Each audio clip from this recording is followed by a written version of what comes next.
Live on. That's all we're live on so far. We're live on YouTube on Comedy Schools, and we're live on Facebook Live. Good afternoon, good evening, buenas noches, buenos dias, feliz Navidad. Hi, everybody, and welcome to Tony. Welcome to Living on a Thin Line with Tony Vicich. I am Tony Vicich. We come to you every day at 2 p.m. our time, and whatever time you feel like watching your time, because recorded forever for posterity. We come to you. We are your daily distraction from all the anger, anxiety, weirdness, and hoopla in the world today. We come to you on 3 platforms: Comedy Schools, RadioNetwork.com, Facebook Live, and YouTube Comedy Schools channel. So 3 ways. Count them: 3. 1, 2, 3. 1, 2, 3. What are we listening for? Don't ask me. We come to you 3 different ways, and we build the show around 3 things. It is built around you, the audience, and your questions and comments on the aforementioned social media platforms, and then some little knick-knack or doodad or memorabilia I've laid around the house here that I share with you and try to weave a story around. And we recommend 2 artists or 2 pieces of music based on our vast, mighty, deep, extensive vinyl album collection, which I got to tell you is beginning to run a little thin. It's beginning to run a little thin. We have been on now for well over 6 months. And in those months, we've recommended you use like 2 records a day. 2 records a day. And we maybe missed 5 days in those 6 months. And there's been a couple of days where we were actually in the vehicle or in another location and did not use a recording. But otherwise than that, 2 albums a day over 6 months, and we're running low on albums. Still have a few, and don't despair. Doesn't mean the end of the show.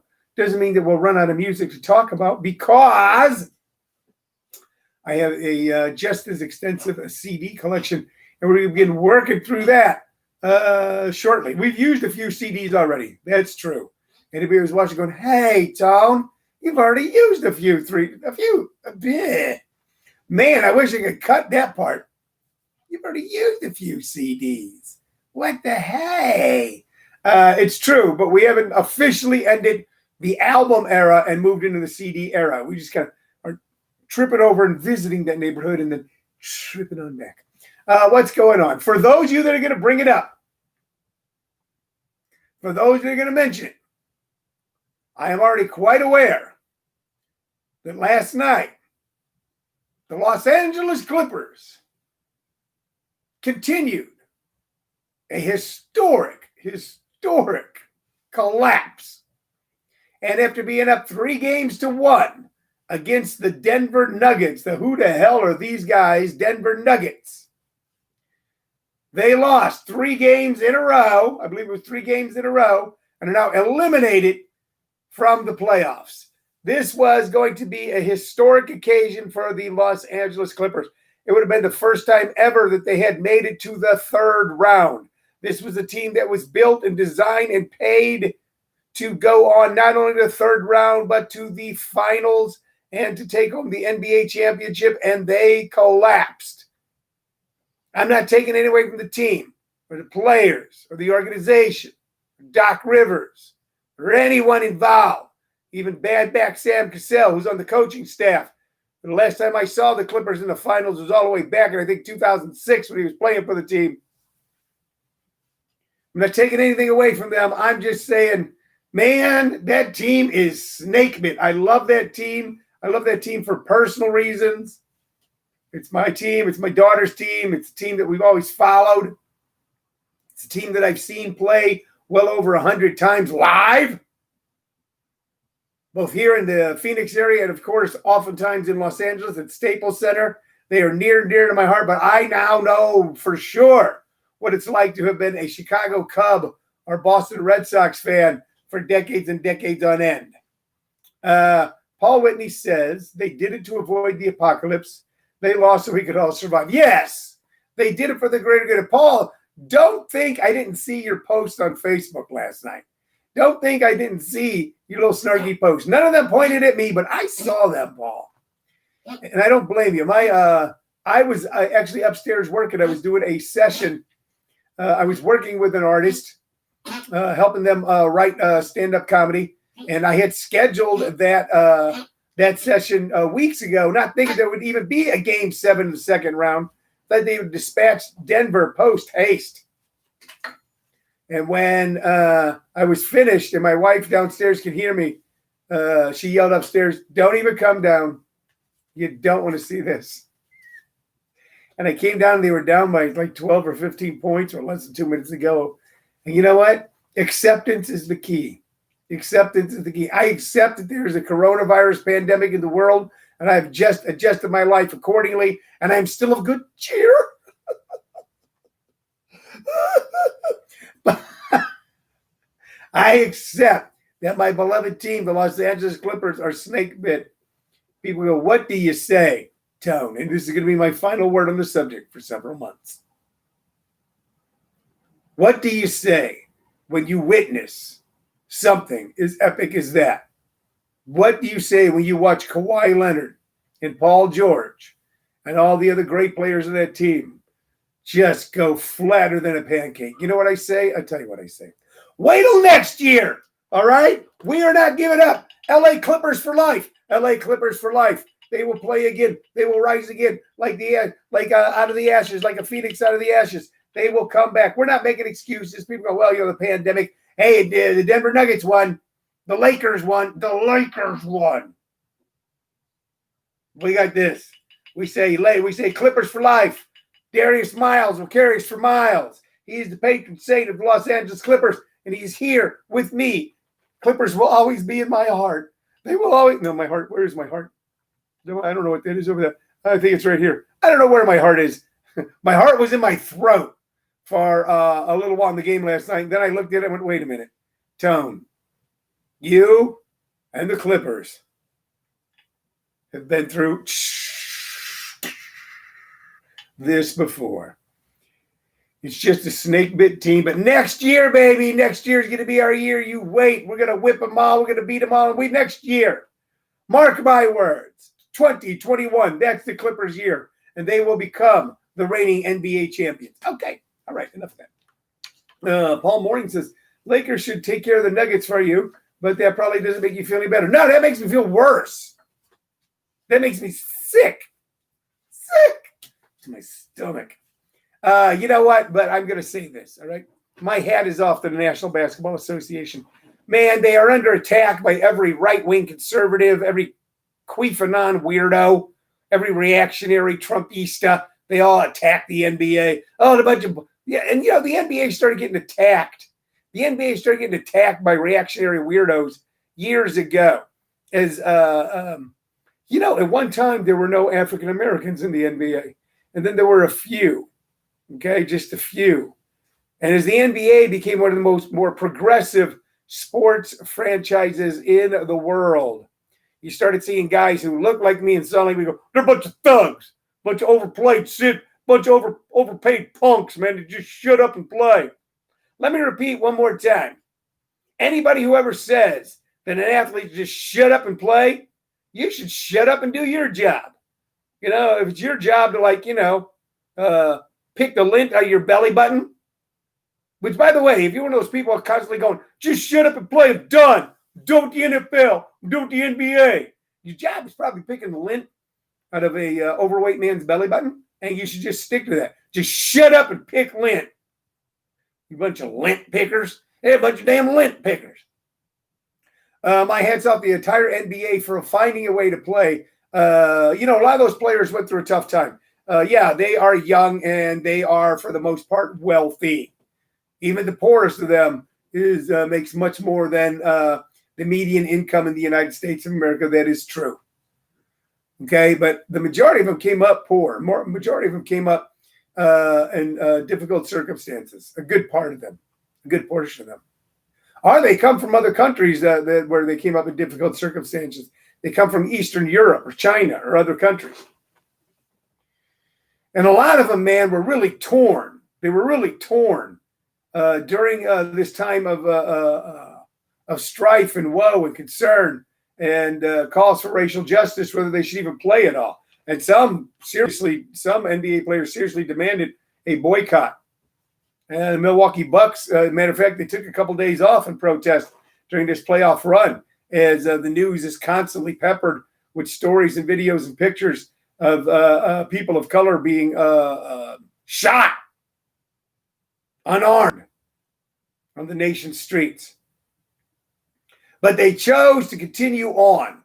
And by continuing on, they gave, even if you don't like them, even if you don't like watching sports anymore, as you're flipping around your channels looking for something, you come across them, it gives a certain sort of stability, a certain amount of continuity, and a little ray of hope that things can someday, and they will, get back to normal.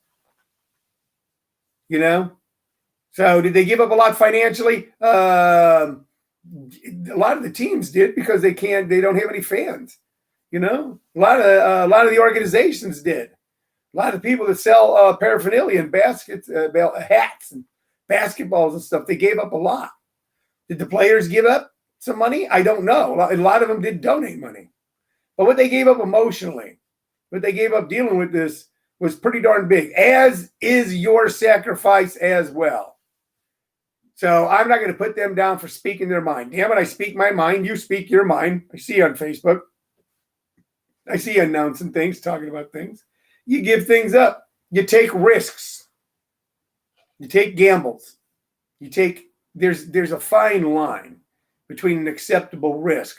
There's a fine line between a gamble based on the possibility of winning and being foolish and stupid.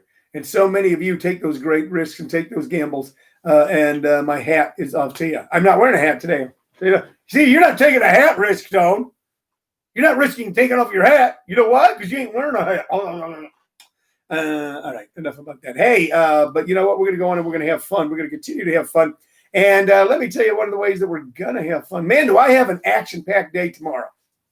This is one of the ways that I have fun. I stay busy. You stay busy, too. We're going to have an action-packed day tomorrow. Tomorrow at 4 p.m., I'll be watching the filming, the taping, the zooming of a brand new comedy pilot put together by my good friend Abhinav Goyal and several other people who I work with on a regular basis. When that's going to be released, we will certainly let you know. But, they brought me in as an advisor on this particular project, a young comic named Abhinav Goyal, one of the last people to headline Tempe Center of the Arts, and sold it out, by the way. Very, very funny guy that's traveled with me to New York and St. Louis and Los Angeles. And he took on this project on his own and asked me to be the advisor. And to be honest with you, I haven't had to do a lot of advising. Every time they've come to me, I go, looks like you guys got it. Look like you guys got it. Tomorrow, 4 p.m., they'll be filming, and I will be sitting in on the filming of it, kind of like the way I am now, and that's going to be exciting. Doing that at 4. Then at 6 on Thursday, I get to teach my beginning class. 7 o'clock, I actually have a homeowner association meeting. All this on Zoom. But then I'm going to click off. This is what I'm going to be doing tomorrow night. This is going to be nuts. But this is one of the things we get to do because we live in the land of Zoom. Okay, 4 o'clock on Zoom, 6 o'clock on Zoom, 7 o'clock on Zoom, and I'm going to click off right around 7:30, 7:45 and walk from the back room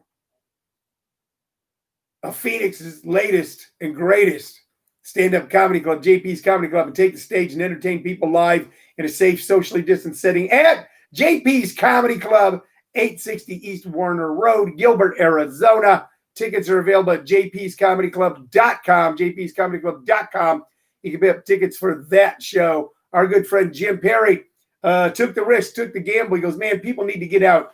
And now is the time to start something new. You know what? And that's so very cool. And I've done it with all the work we've done on Zoom. You've done it with so many things that you're doing. So we're going to do a safe social distance show Thursday night at JP's Comedy Club, Friday night 2 shows, and Saturday night 2 shows, 5 shows. And I got to be honest with you, I can't tell you how many years it's been since I've done a 5-show run over 3 nights. But we're going to do it. We're going to have a good time. We're going to have fun. On one of those nights, ladies and gentlemen, we're going to give, you talk about, so many new things have not been good things in the last few months. You know it and I know it. So many new things have frightened us, have scared us, concerned us, caused us anger and anxiety and hoopla and weirdness. But something new will arrive Saturday night, the first show, JP's Comedy Club. And you know what it'll be? It'll be the first time that people will actually be able to see live a Tony Vicich bobblehead. And there it is. And there he is. And that's it. Is that me? Is that me? Hi, everybody. It's Big Tone and Little Tone. This is a Tony Vicich bobblehead, ladies and gentlemen. There are only 3. 1, 2, 3. 3. Tony Vicich. There's the name right there. Now, this one we're keeping because the name's a little messed up. The other ones are perfect. There are only 3 Tony Vicich bobbleheads in the entire world. Hey, I got a little man on my shoulder. Hold on. There you go. It's like an angel and a devil. Go ahead and do it. Go ahead. Man, don't do it. You get in trouble. No way, man. No, just go ahead and do it. Go ahead and do it. See what happens. You're 65. Take a shot. Man, you might live to be 95. What if you screw up really bad? Don't listen to him. He's a spoil. He's a thug. The NBA, they're a bunch of jerks. No, man, come on. We're just people.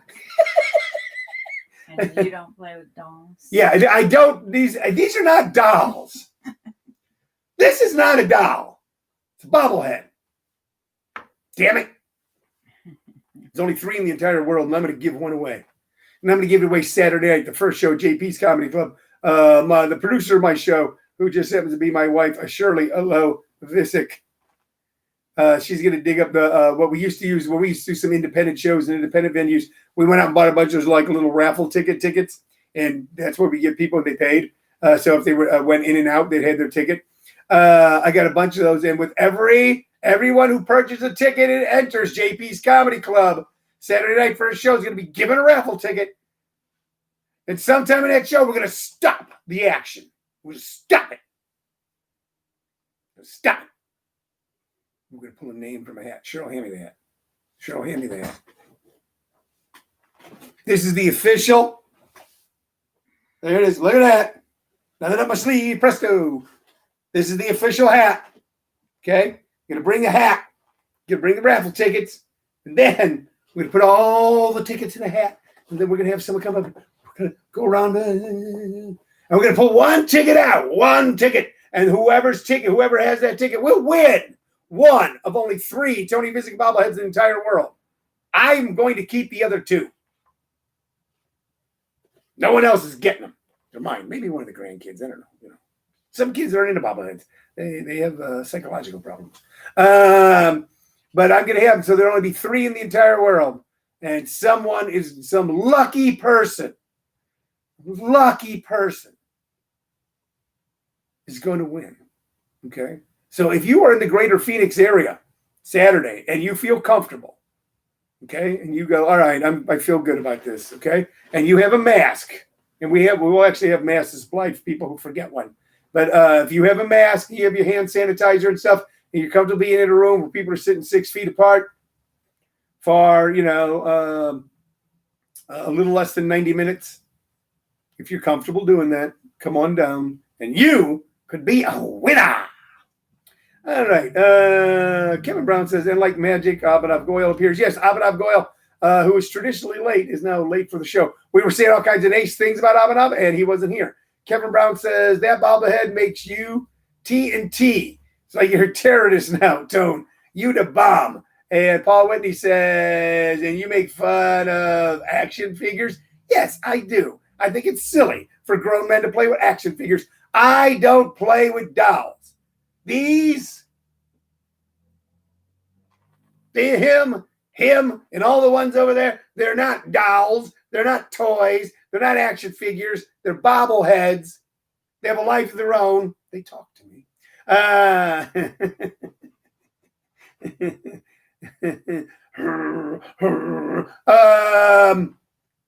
I don't collect them. I rescue them. Bobblehead rescue. Oftentimes, bobbleheads from the night they are given away or purchased. It's a major sporting event, which is how most bobbleheads come into the world. Okay. Sometime at some point, they are then lost. At some point, they are just tossed aside, treated like rubble, like trash, like basura. Let's emoticon. And we rescue them and give them a home and safety and warmth. And that's what we do. Hey, who put up all the anger things on a sudden? I don't know. Was that Paul Whitney? Were you me? Yeah, okay, I think I hurt Paul Whitney's feelings. I'm sorry. All right. You know what, Paul Whitney? You should be happy. You don't like the Clippers. You like the Mavericks. The Mavericks lost, and now the Clippers have lost, and now we're even, and now we can both either hate on or root for the Lakers. Okay. That's all the cool stuff I was telling you about. Oh, you know what I'm doing tonight at school at 6 p.m. is I'm going to take off my pants, run down the street, going to Wally Walla Hoo. And you know what? And see if that gets me any attention. Woo! Like that. No, I'm not going to do that. I see the merit in doing something like that just to see what kind of attention you get. But instead, at 6 p.m., I will be I will be what is it? Kim Brown says, glad to know I wasn't the only one who's seen. I don't know what the hell you're talking about. I will be teaching my advanced comedy workshop, some of the funniest people in the nation. I will be able to spend time with tonight, and I mean that. And some of the coolest and most creative people at 6 p.m. tonight. If you ever thought about doing a stand-up comedy workshop live in person or online, please go to comedyschools.com or send me a message here at my Facebook page, Tony Vicich, and we'll see about getting you into a free intro class so you can check it out, get you a beginning class and an advanced class, and we will have a good time, okay? So we got all that going on. Let's get to the music, shall we? Kim Brown said the angry faces. Yeah, I don't know where they came from. I don't know who sent them. Was that Paul? Kevin, do we know? Paul, was that you? So generally, I recommend like 2 artists or 2 pieces of music based on our music collection here. And sometimes it's someone obscure. Sometimes it's someone everybody knows. Sometimes it's someone who was extremely famous at one point in their life, or a band that was extremely famous and is now, Paul Whitney says maybe. It was you, Paul. You're the anger culprit. This show's about love, Paul. And you forgot about that artist. You know, sometimes it's about making things old and new again. I always tell people that a great way to practice creativity is look at old things in a new way or new things without prior judgment. So a lot of times when we're recommending something, we're hoping you don't judge. Oh, I don't like rock. I don't like country. I don't like jazz. I don't like rap, etc. But I'm going to listen, see how it affects me. Or it's going to be something I used to listen to, and now I'm hearing it for the very first time. Generally, it's one. Today, I got a great CD, though, I want to share with you. There were these guys that put together these compilations starting in the 70s called Nuggets. And it was a Rhino record thing. And I'll tell you more about Rhino Records in a little bit. But it was this small little independent label did these compilations of sometimes weird and offbeat songs or songs from a particular era and put them all together and really kind of define something. Here is a Nugget CD. I have some Nuggets albums. Look at that cool album artwork. Nuggets, and it's very 60s, very Peter Max-like. Peter Max was a popular artist in the 1960s. Matter of fact, if you ever see the Beatles cartoon of Yellow Submarine, it's all Peter Max's work. This is evocative of that, and also really evocative of the type of art, pop art that was being done in that era. Who did I call dolls? Oh, Paul Whitney? Did I call action figures dolls, and that's why you're upset? I'm sorry, Paul. I'm sorry. I apologize, Paul. I hope you feel better. How about I give you a big emotional hug? Okay. How about because I called them dolls and hurt your feelings? How about me and my bobbleheads? Okay, give you a big emotional hug. How about me and my bobbleheads give you and your dolls?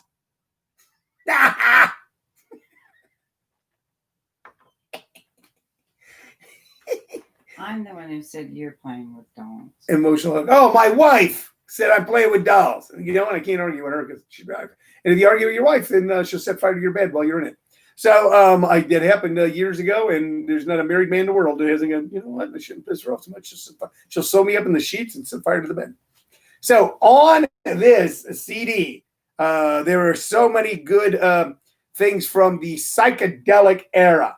So psychedelic music was music that was kind of inspired by a lot of new technology, a lot of the things that little fuzz, the way they could play guitars with fuzz tones or wah-wah pedals and different types of amps, and actually incorporating feedback into. Here's an interesting thing, like guys like Jimi Hendrix incorporate a lot of feedback into their music, and it became a new way to make sounds that just really struck in a positive way at the heart of many people.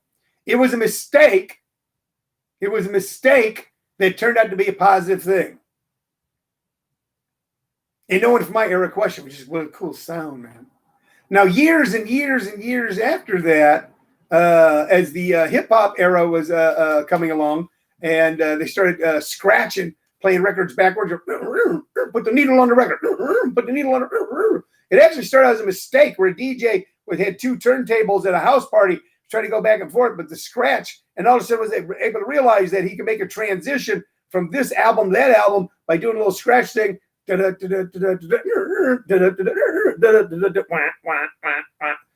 the little scratch could actually create a transition.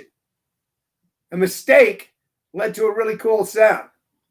Psychedelic era was very indicative because of fuzz tones, wah pedals, and feedback. And some of the bands on this particular CD, man, just really, really, really utilized all that sort of new technology very well. On this, we have I Had Too Much to Dream Last Night by the Electric Prunes. Nothing really kind of epitomizes the sound and the excesses of the psychedelic era than the Prunes, I Had Too Much to Dream Last Night. One of the lost great bands of the 60s. And also, all of that was what opened this album. And number 20 is a great tune called Shape of Things to Come. It was from the motion picture Wild in the Streets, which was a 60s youth-inspired wild hippies in the street kind of movie. It was by a group called Max Frost and the Troopers. I kind of think they were kind of a studio band. If you really want to hear something different that you probably don't know, even if you're from that time, you go to YouTube and type in Shape of Things to Come by Max Frost and the Troopers. And you hear kind of a pretty good kind of dark, kind of spooky, kind of militaristic, but at the same time psychedelic, poppy, new world kind of sound. Also on here is Pushing Too Hard by the Seeds. I got a great Seed story I told very early in the history of this broadcast. I'll tell it to you again later on this week. The Seeds were a great band. Psychotic Reaction by Count Five. And the Human Beings doing Nobody But Me, which is one of my still all-time favorite songs. Nobody can do the boogaloo like I do. So a lot of these bands were really one-hit wonders. A lot of these bands never really saw the light of day again, or only had a couple more hits and then disappeared in obscurity. But a lot of these bands, for people of my age or my era, they kind of left an imprint in our hearts and minds and souls that is still positive today, man. And that's